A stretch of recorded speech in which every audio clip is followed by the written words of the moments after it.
विधायक जी का 20% का आंकड़ा रहता है और विधायक जी खुद उनके हाथ साफ रहे, इसलिए जीजा जी के माध्यम से ये तमाम डीलिंग होती है। जिस दिन ये आरोप सिद्ध हो जाए कि मैं एक नया पैसा भी यहाँ लेता हूँ या कोई मेरा रिश्तेदार यहाँ काम कर रहा है, उस दिन से मैं राजनीति छोड़ दूंगा।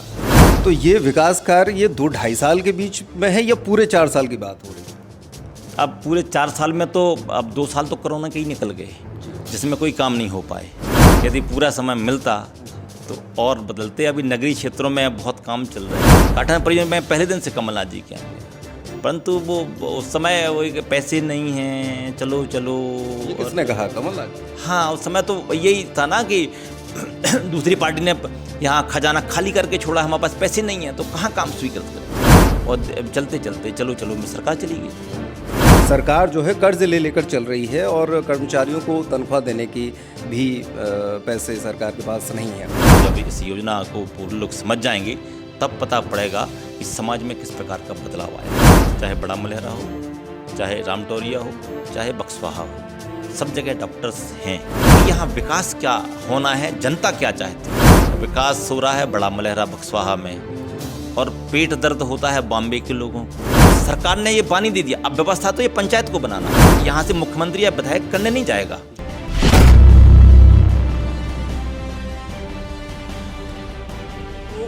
वेबटेक टाइम के ख़ास कार्यक्रम जवाबदेह में हम बातचीत कर रहे हैं जनप्रतिनिधियों से जो कि जनता के प्रति जवाबदेह हैं और उनकी जिम्मेदारी है कि वो जनता को हमारे माध्यम से बताएं कि आखिरकार जब जनता ने आपको चुनकर भेजा था और जनता से जो वादे आपने किए थे उन वादों में आप कितने खरे उतरे हैं।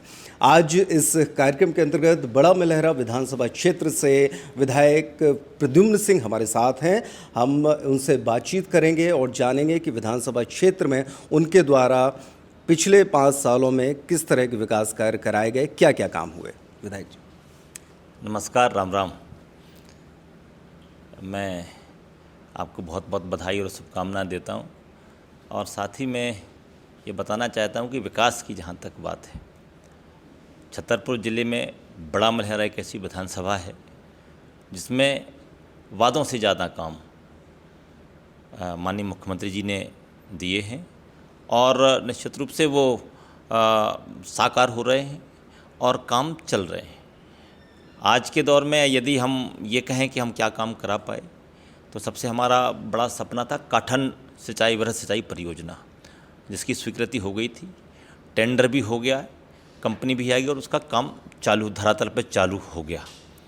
और इसके साथ ही और भी ऐसे विशेष काम जो हमें बहुत आवश्यकता, गांव-गांव में पीने का पानी बहुत आवश्यकता थी। कई जगह तो ऐसी स्थितियां थीं कि पानी बोर करेंगे तो पानी नहीं निकलता और ऐसे कोई संसाधन नहीं थे जिससे गांव में पानी रहे।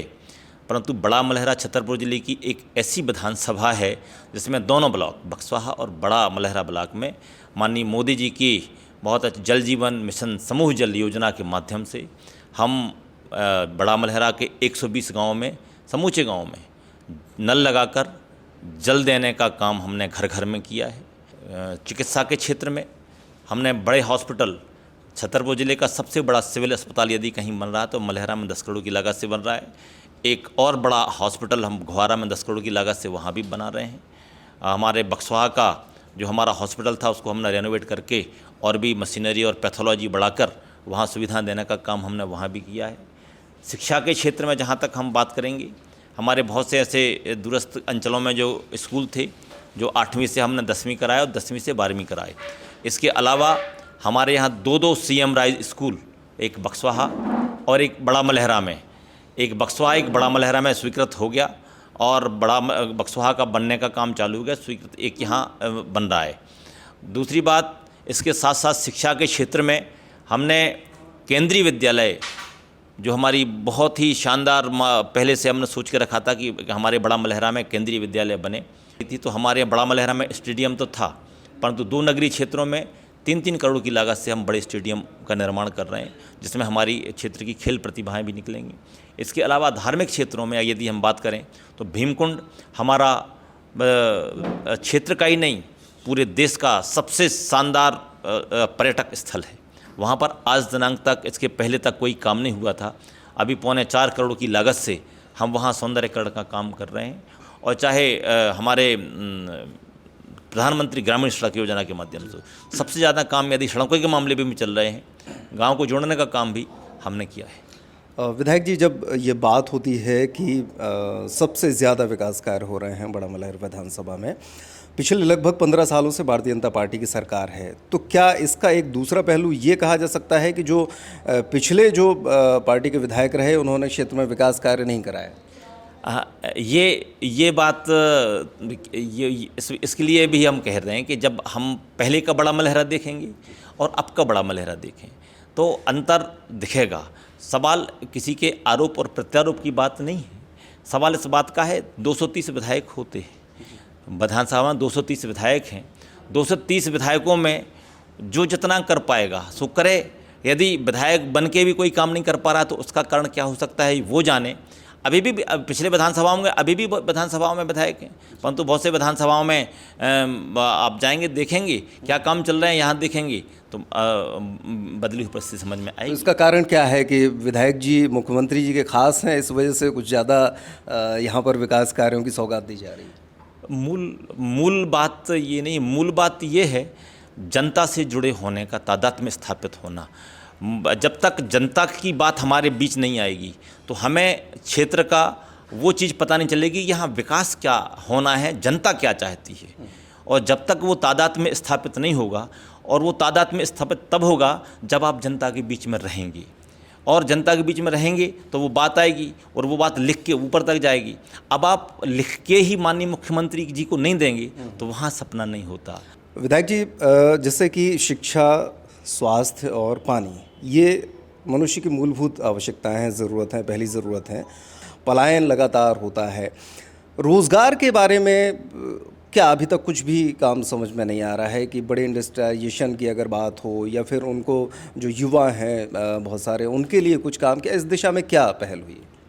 जहाँ तक हमारे बड़ा मलहरा की जो भौगोलिक स्थिति है उसमें खनिज संपदा हमारे पास है। हमारे पास कोई इंडस्ट्री है नहीं है, खनिज संपदाएं हैं। और उसमें वंडर डायमंड प्रोजेक्ट हमारे पास एशिया का सबसे बड़ा जो हीरे का डिपॉजिट है वो हमारे क्षेत्र में था। लेकिन सर वो ठप्प पड़ा है, फंसा हुआ है मामला, कुछ भी नहीं हो पा रहा। उसमें बीच में विरोध भी हुए थे कि जंगल ना काटे जाएं, और वहाँ के ग्रामीण इस पक्ष में थे कि साहब हमको अगर कंपनी आएगी तो काम मिलेगा। तो मामला तो बहुत सालों से अटका हुआ है। पिछली कंपनी भी थी, उसने कुछ बहुत ज़्यादा खास नहीं किया।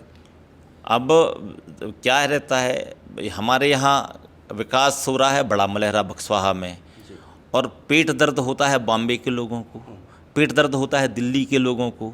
अब दिल्ली के लोगों को ये पता ही नहीं कि यहाँ पर जो जंगल कटना है, क्या होना है, क्या नहीं होना है।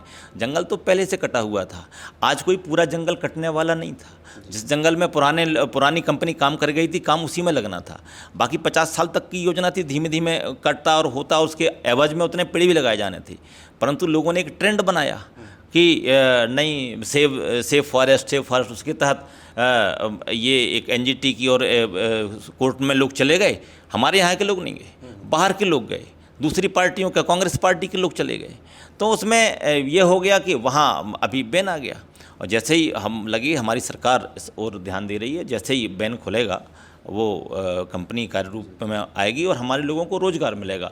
साथ ही अब बहुत सी इंडस्ट्रीज़ हमारे यहाँ है नहीं। हम चाहते हैं कि कोई बड़ा काम हमारे यहाँ होता नहीं, हम छोटे छोटे माध्यम से, जैसे माननीय मुख्यमंत्री जी ने अभी सीखो कमाओ योजना के तहत अभी माननीय मुख्यमंत्री जी ने जो योजना निकाली, उसके तहत जो भी हमारे शिक्षित बेरोजगार हैं उनके लिए हम कंपनी बुला रहे हैं। कई प्रकार की कंपनी यहाँ आएंगी और हमारे बच्चे 12वीं पास करके जाएंगे, जिस ट्रेड में भी जाना चाहते हैं। कोई मैकेनिकल जाना चाहता है तो कोई फिटर जाना चाहता है तो कोई इलेक्ट्रिक और भी कई वो रहते हैं। नहीं, ये तो देखिए पूरे मध्य प्रदेश के लेवल की बात हो गई। मैं केवल क्षेत्र विशेष की और क्षेत्रीय विधायक के द्वारा किए गए प्रयासों की बात कर रहा हूँ।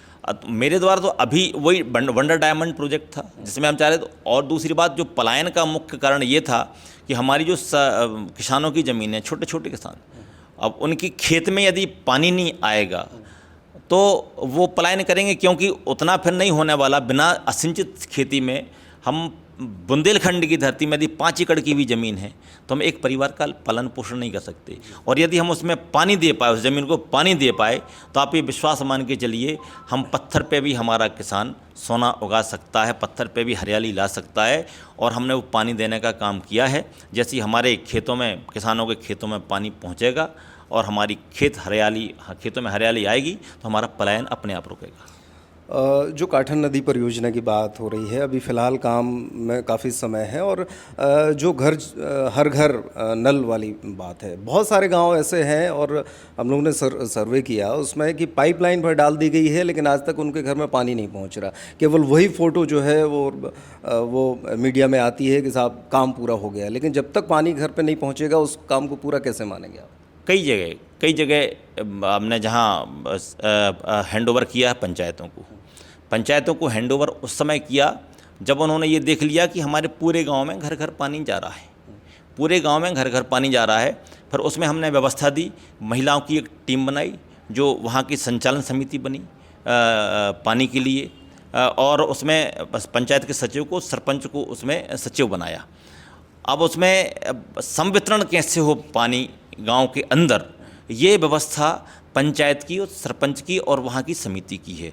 यदि कहीं ऊंची जगह है जहाँ पानी नहीं जा पा रहा है और एकदम से पूरे नल खोल दिए जाएं तो प्रेशर से ऊपर पानी नहीं जा पाएगा। उसके लिए व्यवस्थित ये करना पड़ेगा कि आधे घंटे एक तरफ चलेगा, आधे घंटे दूसरी तरफ चलेगा। ये कैसे होगा व्यवस्थित, कब होगा? ये व्यवस्था तो अब सरकार ने ये पानी दे दिया, अब व्यवस्था तो ये पंचायत को बनाना, वहाँ के लोग, स्थानीय लोगों को बनाना है। ये यहाँ से मुख्यमंत्री या विधायक करने नहीं जाएगा, वहाँ जो स्थानीय लोग रह रहे हैं उन्हीं को ये करना चाहिए कि अब वहाँ कहीं ना कहीं गड़बड़ी है, उस स्तर पर हो या गड़बड़ी सरकार के स्तर पर नहीं है। हाँ। सरकार स्थानीय स्तर पर लोगों को अवेयर होना पड़ेगा कि हमारा पानी भर गया तो हम टोंटी बंद कर दें। चलिए, विकास कार्यों की बात होगी, अब ज़रा रुक करते हैं मुख्य मुद्दे पर, राजनीति की ओर आते हैं। अगले विधानसभा चुनाव की क्या तैयारी है और कितनी उम्मीद है कि आप ही यहाँ से एक बार फिर से चुनाव लड़ेंगे? कार्य के आधार पर मूल्यांकन पार्टी भी करती है और जनता भी करती है। सक्रियता के आधार पर पार्टी भी करती है और जनता भी करती है। यहाँ मूल मुद्दा हमेशा ये रहा है, आज के पहले तक, 5 साल के पहले तक, कि यहाँ जितने भी विधायक हुए हैं वो विधायक मुख्यालय पे नहीं रहे। और मैं पहला ऐसा विधायक हूँ जो पूरे समय मुख्यालय पे रहा हूँ। मुझे या तो काम पड़ा तो भोपाल गया, उसके बाद मैं सीधा यहाँ आ गया और सक्रिय लगातार रहा, लोगों के बीच में रहा। तो लोगों को भी पता है कि हम कितने सक्रिय हैं और पार्टी के लोगों को भी पता है हम कितने सक्रिय हैं। जो क्षेत्र से जो बातें निकल कर आ रही हैं या पिछले जो कुछ ऐसे काम हुए उनको लेकर जनता से तमाम बातें निकल कर आई कि विधायक प्रद्युम्न सिंह लोधी सिर्फ जो है लोधियों का सपोर्ट करते हैं, उनका काम करते हैं, जबकि एक बड़ी जो है वो यादव बाहुल्य क्षेत्र भी है, लगभग बराबर जनसंख्या है, उनको दरकिनार कर दिया जाता है। इस आरोप पर क्या कहेंगे? ये तो मूलतः ये तो आरोप आज तक किसी ने कभी लगाया नहीं, और कुछ ऐसे लोग होंगे या कांग्रेस के लोग होंगे जो इस प्रकार की बात करते हैं। हमारे ऊपर कम से कम इस प्रकार का आरोप तो लग ही नहीं सकता कि मैंने कोई जातिवादी काम किया है। बक्सवाहा की बात करें, जब जनपद का चुनाव हुआ था उस दौरान यहाँ की पूर्व विधायक रेखा यादव और आपकी प्रतिद्वंदी रही ललिता यादव जो है एक खेमे में बैठी थी और आप दूसरे खेमे में बैठे थे और पूरा बिल्कुल जातिवाद ऊपर तक दिख रहा था। अब ये उनका नज़रिया हो सकता है, मेरा वो नज़रिया नहीं है। मेरे लिए सब कार्यकर्ता बराबर हैं, पूरे लोग बराबर हैं, और न्याय की दृष्टि से न्यायिक बात करना एक जनप्रतिनिधि का धर्म होता है। चाहे हमारा कितना भी सगा भाई क्यों ना हो, यदि वो अपराधी है तो उसको अपराधी कहना पड़ेगा, और ये मैं कहने में सक्षम हूँ। लेकिन उस परिदृश्य को लेकर बहुत सारे सवाल सामने आए थे और आपकी पार्टी के ही लोगों ने ये आरोप लगाए थे। मतलब घर के ही, कहते ना कि वो एक कहावत है, आँख फूटने वाला जो कहावत है, उसको लेकर क्या कहें? ये कोई बात नहीं, ये सबका अपना नज़रिया रहता है, कौन किस चश्मे से देख रहा है, और जो जिसको जैसा रंग दिखता है चश्मे में वो वैसे ही देखता है। तो कुछ लोग होंगे जो इस प्रकार का किया होगा, परंतु ऐसी कोई कहीं भावना नहीं रहती कि इस प्रकार का कोई काम करें, और हम चाहते हैं पूरे निर्मल मन के साथ।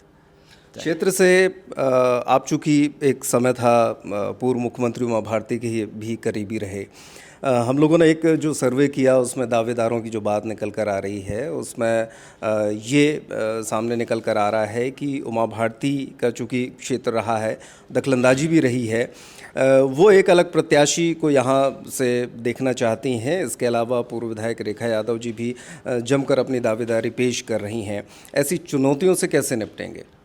यहाँ कोई चुनौती नहीं है, सब ये बातें हैं जो बातें ही रहेंगी। यहाँ किसी प्रकार की कोई चुनौती नहीं है।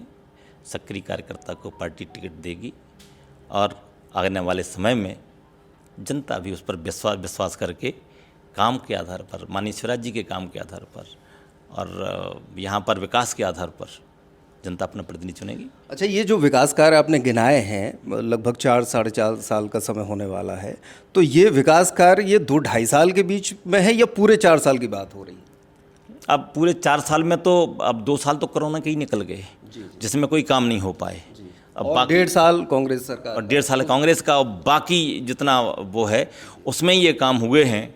यदि पूरा समय मिलता तो और बदलते। अभी नगरीय क्षेत्रों में बहुत काम चल रहे हैं। नगरीय 1.5 सालों के दौरान कुछ हुआ क्या, या आपके द्वारा प्रयास नहीं हुए, या फिर वहाँ से चीज़ें नहीं है? मैंने तो बहुत प्रयास, काठन के लिए तो मैं पहले दिन से, काठन परियोजना में पहले दिन से कमलनाथ जी के यहाँ गया, परंतु वो उस समय वो पैसे नहीं हैं, चलो चलो।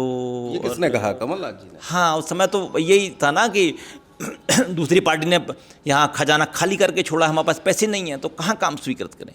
और चलते चलते चलो में सरकार चली गई और काम ही नहीं हुए। उस समय तो शायद ही कोई काम हुए, 2-3 सड़कें मैंने करा पाई थी, बस वही सड़कें हुई थी, इसके अलावा कोई काम नहीं हो पाए थे उसमें। ऊपर के नेता हैं, चाहे हम प्रधानमंत्री नरेंद्र मोदी जी की बात करें या फिर और नेताओं की, उनका ये कहना है कि दूसरी सरकारें जो है वो रेवड़ियाँ बांट के काम करती है, जबकि अभी जो मुख्यमंत्री जी की नई योजना लाडली बहना आई, उसमें एक आंकड़ा आया है कि लगभग 3,000 करोड़ हर महीने मध्य प्रदेश पर इसका जो है बोझ पड़ेगा, जो इस तरीके से पैसे दिए जा रहे हैं, जबकि सरकार जो है कर्ज ले लेकर चल रही है और कर्मचारियों को तनख्वाह देने की भी पैसे सरकार के पास नहीं है। तो ऐसी स्थिति में हम उनको सक्षम बनाएं, इस तरह की योजना आनी चाहिए, या फिर इस तरह का, तो फिर इसको क्या रेवड़ी बांटना नहीं कहेंगे? नहीं, ये मूलतः जो सामाजिक व्यवस्था में परिवर्तन लाना चाहती है, ये सामाजिक क्रांति है। और हमारे यहाँ जो बहनों की स्थिति थी वो काफ़ी गंभीर थी। तो आने वाले समय में जिस प्रकार से माननीय मुख्यमंत्री जी ने बहनों को सक्षम और सबल बनाने का काम किया है, एक पूरे प्रदेश में नई सामाजिक क्रांति उससे आई है। और जहाँ तक बजट की आप बात करें तो इसमें हमने बजट पहले ही 8,000 करोड़ का और अभी अनुपूरक बजट में और बढ़ा के करीब 15,000 करोड़ का इसमें किया है। और ये योजना बड़ी क्रांतिकारी योजना आने वाले समय में, अभी 1-2 महीने हुए हैं, जब सब आगे जब इस योजना को पूरे लोग समझ जाएंगे तब पता पड़ेगा कि समाज में किस प्रकार का बदलाव आया है। शिक्षा स्वास्थ्य की बात करी आपने कि नए सीएम राइज खुल रहे हैं या नए जो है अस्पताल की बात है, लेकिन अगर ये देखा जाए तो अस्पताल में डॉक्टर नहीं हैं, ग्रामीण क्षेत्रों में गायनी डॉक्टर नहीं है, लोग परेशान हैं और यहाँ वहाँ भागते हैं, स्कूलों कॉलेजों में प्रोफेसर नहीं हैं।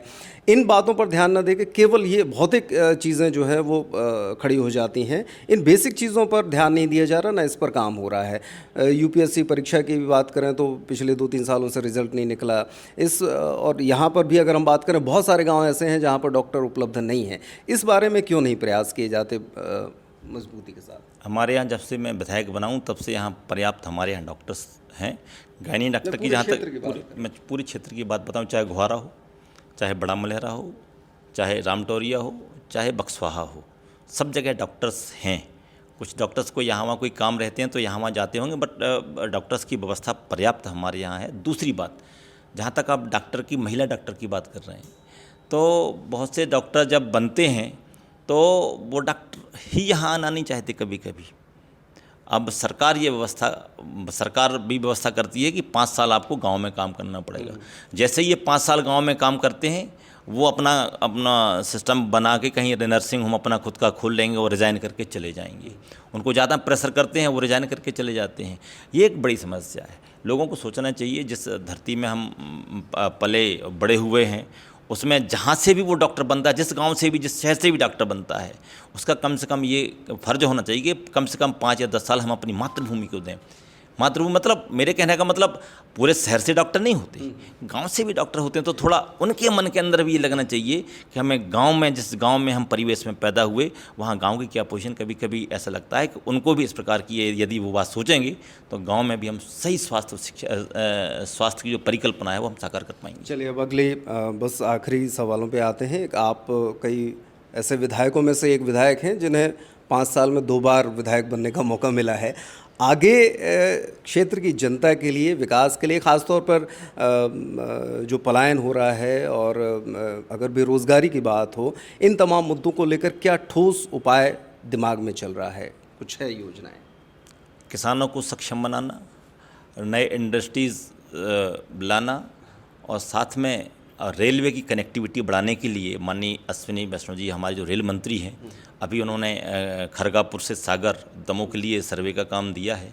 यदि हमारी वो ट्रेन यहाँ से रेलवे लाइन निकलती है तो युवाओं को रोज़गार के लिए जो हमारे खनिज संपदाएँ हैं काफ़ी प्रचुर मात्रा में, जो यहाँ से बाहर तक जा सकता है। हमारे पास आयरन ओर भी है, हमारे पास ब्लैक बेसाल्ट भी है, कई चीज़ें हमारे यहाँ बरसों से हैं। और धीमे धीमे समूह बना के NGO बना के हम यदि अनुज्ञप्ति लेते हैं सरकार से और समूह बना के काम करें तो बहुत सी बेरोजगारी मतलब जो बेरोजगार हैं उनको रोजगार ही मिल सकता है और रोजगार के नए आयाम स्थापित भी हो सकते हैं। चलिए, आखिरी सवाल ये है कि कई आपके विरोधी ये आरोप लगाते हैं कि क्षेत्र में जो भी कार्य हो रहे हैं, अगर हालांकि वो तो मानते नहीं हैं, लेकिन ये अगर मान के चला जाए कि जो भी कार्य हो रहे हैं उनमें विधायक जी का 20% का आंकड़ा रहता है और विधायक जी खुद उनके हाथ साफ रहें, इसलिए जीजा जी के माध्यम से ये तमाम डीलिंग होती है। ये कोई यहाँ काम नहीं करता। यहाँ ना कोई मेरा भाई है, ना कोई जीजा जी, कोई काम नहीं करता। और जिस दिन ये आरोप सिद्ध हो जाए कि मैं कोई एक नया पैसा भी यहाँ लेता हूँ या कोई मेरा रिश्तेदार यहाँ काम कर रहा है, उस दिन से मैं राजनीति छोड़ दूँगा। ये कहीं कोई आरोप नहीं लगा सकता कि एक नया पैसा भी विधायक ने कभी किसी विभाग में, किसी ठेकेदार से, सरपंच सचिव से कभी एक नया पैसा भी मांग करी हो। मेरा ही नहीं, मेरे कार्यालय में भी यदि किसी ने मांग करी हो तो मैं ये दावे के साथ कहता हूँ, अफवाह बढ़ा रहे हैं। बिल्कुल एक सेकंड नहीं लगेगा, तत्काल मैं राजनीति से संन्यास ले लूँगा। 1 सेकंड नहीं लगेगा। चलिए, तो ये थे विधायक प्रद्युम्न सिंह लोधी जी, जो कि कहते हैं कि भ्रष्टाचार के मामले में एक अगर कोई आरोप लगा देगा तो वो राजनीति से इस्तीफा छोड़ देंगे। इसके अलावा तमाम विकास कार्य भी गिनाए हैं और भविष्य की योजनाएं बताई हैं और साथ ही साथ ये भी संदेश दिया है कि पूरे छतरपुर विधानसभा में अगर विकास कार्य हो रहे हैं तो सबसे ज़्यादा बड़ा मलहरा में हो रहे हैं, यानी कि बाकी विधायकों को सचेत होना चाहिए कि जितनी सक्रियता उनकी है, बाकी विधायकों की उतनी सक्रियता नहीं है या उतने अच्छे संबंध नहीं हैं। उनका ये दावा है, ये कहना है, और इसी दावे को लेकर, इसी बात को लेकर वे पूरी तरीके से आशान्वित हैं कि अगले विधानसभा चुनाव में, जो कि नवंबर में होने जा रहा है, उस पर पार्टी एक बार फिर से उनको मौका देगी और वे क्षेत्र का विकास करेंगे। आज के जवाबदेह में इतना ही। नमस्कार।